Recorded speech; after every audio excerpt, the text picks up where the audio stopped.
કોઈ દીકરીને એના જબરજસ્તી કોઈ સાથે લગ્ન ન કરાવો. કોઈ દીકરીના એની મરજી વિરુદ્ધ જબરજસ્તીથી ના લગ્ન ન કરાવો.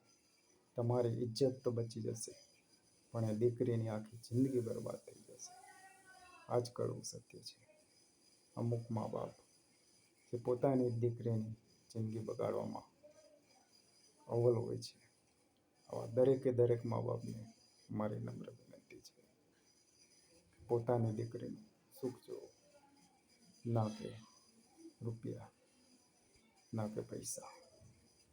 ક્યારેક અમુક મા બાપ એવા પણ છે, પોતાની સગી દીકરીને વેચી ખાય છે. આવા ઘણાય છે આ દુનિયામાં. દીકરીનું દુઃખ સમજો, દીકરીનું સુખ સમજો. દરેક માણસને મારી નમ્ર વિનંતી.